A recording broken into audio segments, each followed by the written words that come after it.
লালমনিরহাটে ৩ দিনব্যাপী বৈশাখী আনন্দ উৎসব শুরু হয়েছে। সদর উপজেলার বড়বাড়ি ইউনিয়নের শহীদ আবুল কাশেম মহাবিদ্যালয় মাঠে আয়োজিত এ উৎসবের প্রধান আকর্ষণ ছিল ঐতিহ্যবাহী ঘোড়দৌড়। ২৪ এপ্রিল শুরু হয় উৎসব। বাংলা নববর্ষ উদ্যাপন পরিষদের আয়োজনের প্রতিযোগিতায় অংশ নেয় ১০টি দলের ৫০টিরও বেশি ঘোড়া। কুড়িগ্রাম, লালমনিরহাট, পঞ্চগড়, সিরাজগঞ্জ, গাইবান্ধা ও পাবনা সহ বিভিন্ন জেলা থেকে রেসাররা তাদের ঘোড়া নিয়ে অংশগ্রহণ করেন। আমরা আমাদের বাংলার চিরাচরিত ঐতিহ্যকে তুলে ধরে তাদেরকে আমরা চাচ্ছি আমাদের এই সংস্কৃতি, আমাদের হারিয়ে যাওয়া বাংলার সংস্কৃতিকে আমরা ফিরিয়ে আনতে পারি। এতে আমাদের সমাজ এবং আমাদের যে সামাজিক বন্ধন উভয় আমাদের উপকৃত হবে। এটাকেই আমরা লক্ষ্য রেখে প্রতি বছরে এই শহীদ আবুল কাশেম মহাবিদ্যালয় মাঠে আমাদের বৈশাখী আনন্দ উৎসব শুরু হয়।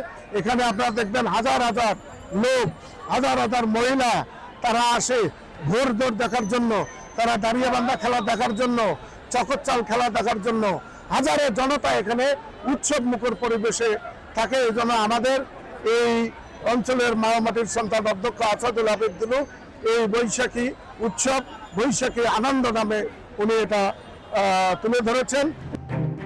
প্রচণ্ড গরম উপেক্ষা করে আশপাশের গ্রাম থেকে হাজারো নারী, পুরুষ ও শিশু ঘোড়দৌড় দেখতে জড়ো হন। জাতি, ধর্ম, বর্ণ নির্বিশেষে মানুষের অংশগ্রহণে উৎসবে পরিণত হয় মিলন মেলায়। শান্তিপূর্ণ পরিবেশে প্রতিযোগিতা শেষ হওয়ায় সন্তোষ প্রকাশ করেছেন স্থানীয়রা।